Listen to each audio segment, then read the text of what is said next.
Dios me lo bendiga, queridos hermanos, en este día. Y vamos a hacer una pequeña oración de inicio, amén, y esperando de que el Señor sea el que infunda su sabiduría, su palabra en medio de nosotros en este día. Señor Dios, gracias, porque tú has sido bueno con cada uno de nosotros. Señor, mírate. Me presento, Señor Dios, como un instrumento tuyo, Dios, que seas tú que dirija mis palabras y lo que se hable el día de hoy, Señor Dios, sean palabras frescas, palabras, Señor Dios mío, que nos lleven a la motivación, al deseo de continuar en trabajar y hacer tu voluntad, oh Dios. Bendice a cada uno que está en medio nuestro, Señor, y a aquellos que no pudieron venir, Señor. Tú le conoces, oh Dios. Gracias, Señor, en tu santo y bendito nombre. Amén y amén. Yo le he dado el título de Gozosos, Unidos y Agradecidos. Y quiero que mediten en una pregunta mientras meditamos en la palabra del día de hoy. Y la pregunta es, ¿permanezco gozoso, unido y agradecido en medio del sufrimiento? Y esa pregunta, manténgalo en su corazón. La voy a mencionar 2 o 3 veces más mientras leemos y escudriñamos la palabra. Y obviamente no quiero que levanten manos o no quiero señalar a nadie, porque realmente cuando estamos en medio del sufrimiento, nos pasa todo menos el gozo, estar unidos y agradecidos.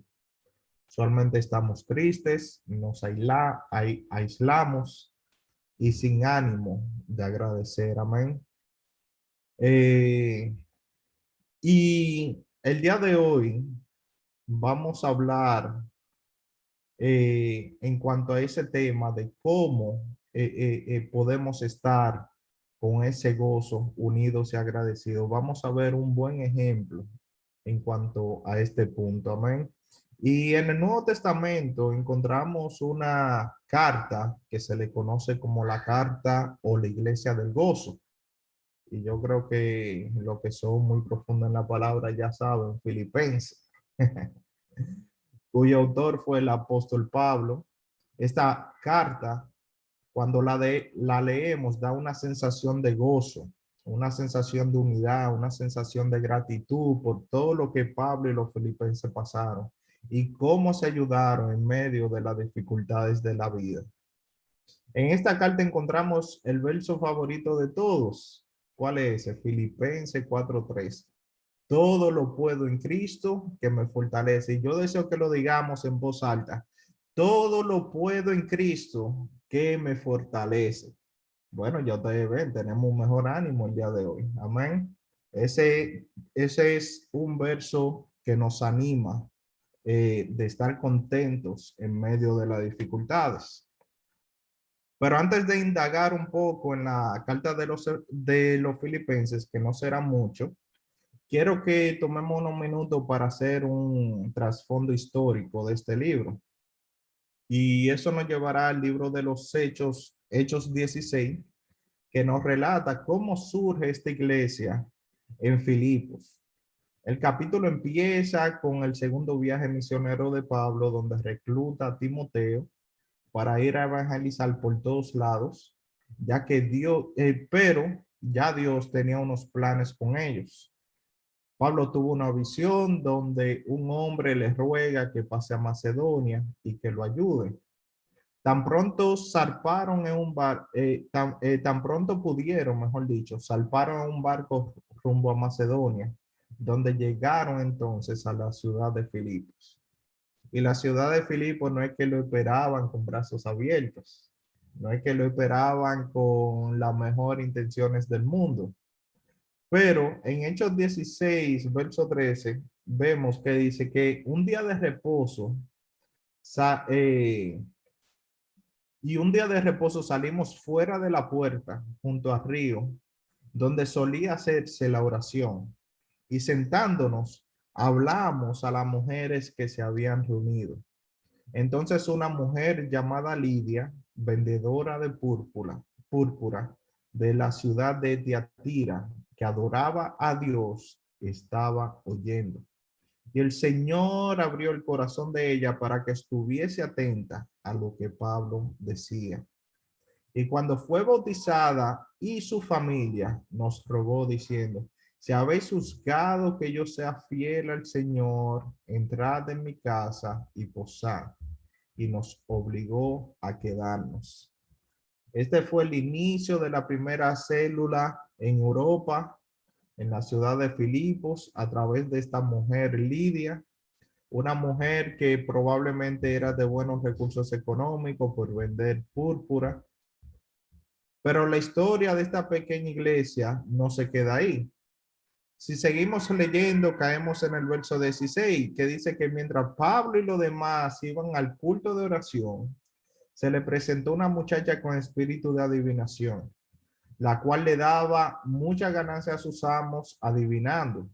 Y dice que ella acosaba a Pablo y a los demás por varios días hasta que Pablo la reprendió y liberó a la muchacha de la adivinación.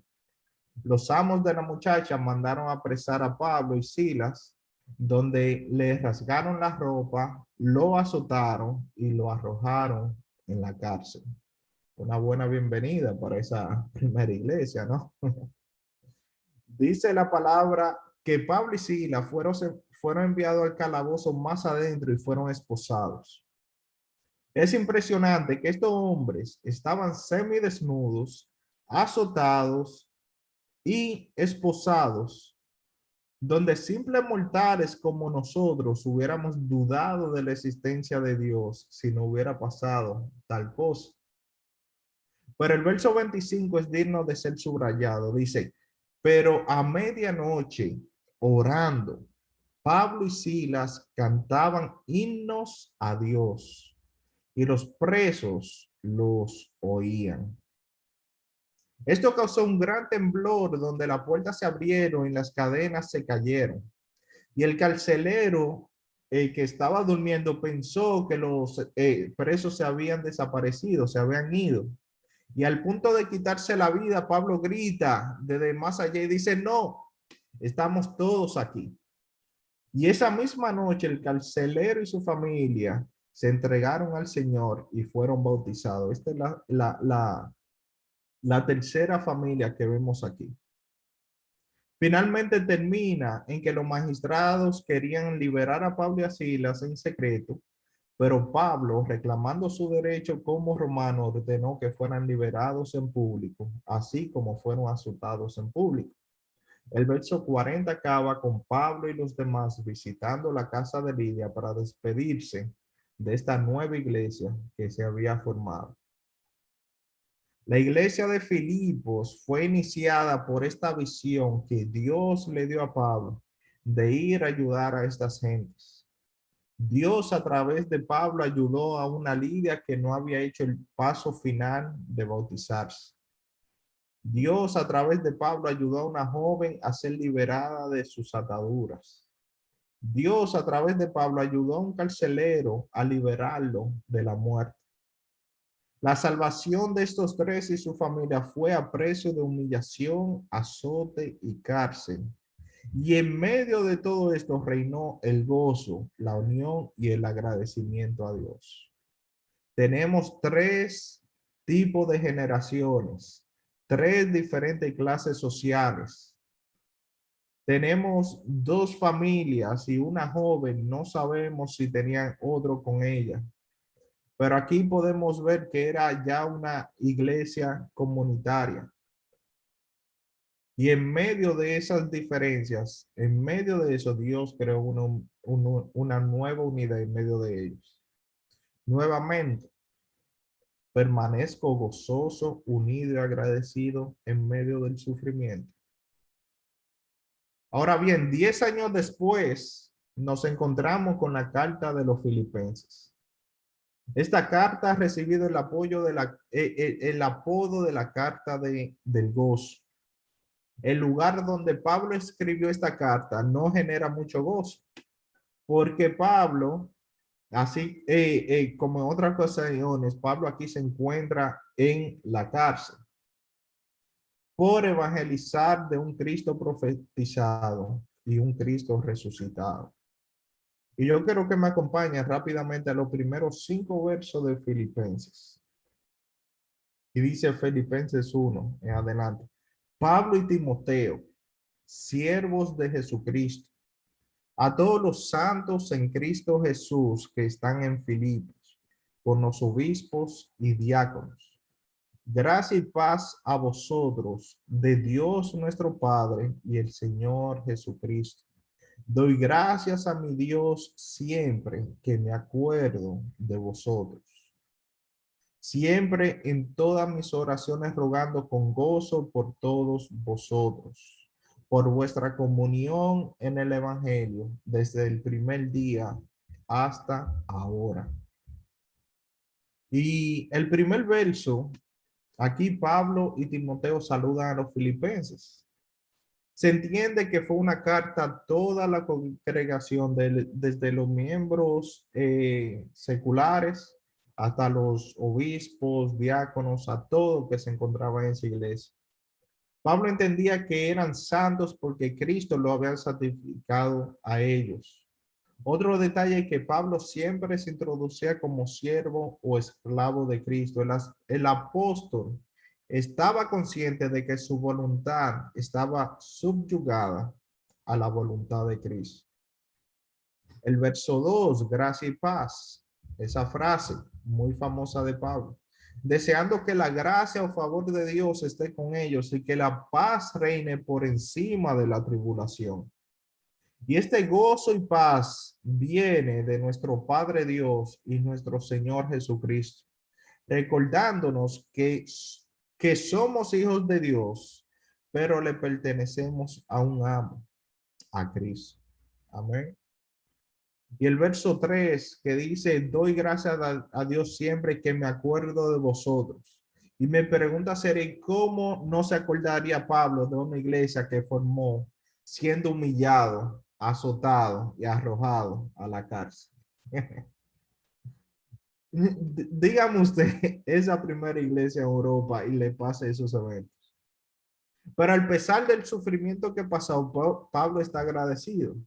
No por el sufrimiento, sino por los frutos por causa del sufrimiento.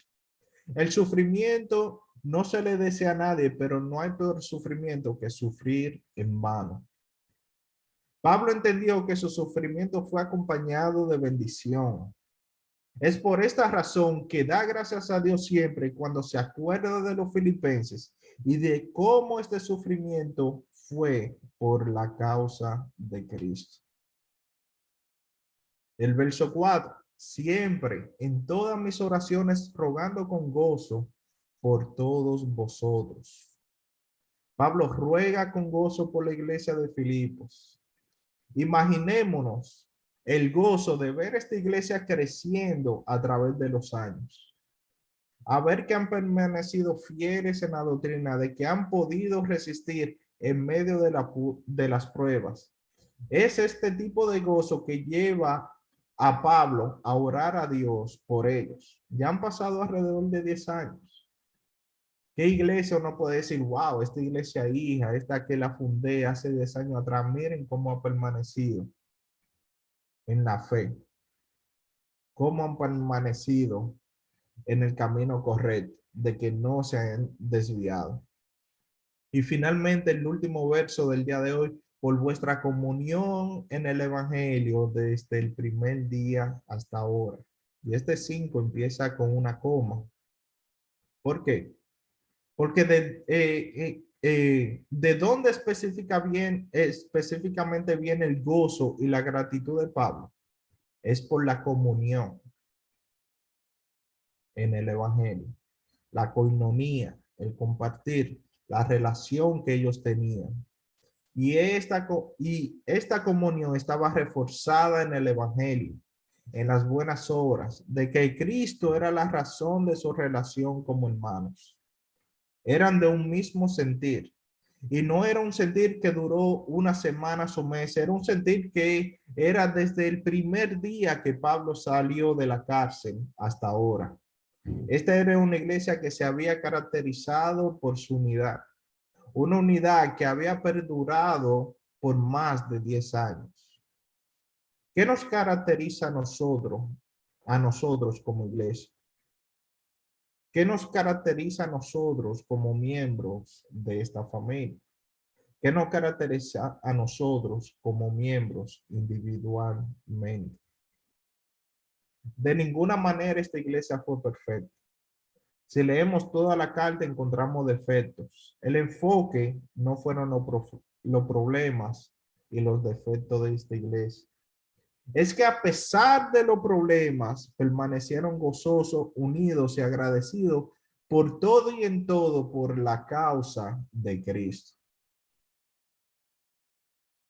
Permanezco gozoso, unido y agradecido en medio del sufrimiento.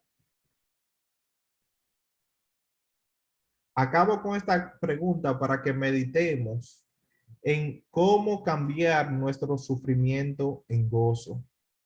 Que nos mantengamos unidos y que seamos agradecidos en medio de la tribulación. Este día es un buen día para recordar las bendiciones de Dios en nuestras vidas, de que reflexionemos en ser hijos que agradecen por lo que nuestro Padre nos ha provisto, aun cuando hemos tenido la razón de merecer, aun cuando no hemos tenido la razón de merecer la gracia y el don de Dios. Ha sido algo corto y preciso, pero entiendo que ha sido de necesidad para cada uno de nosotros. Que volvamos y entendamos y recordemos una vez más de ser agradecidos en todo, de permanecer unidos en medio de nuestras diferencias, de gozarnos por el bienestar del otro,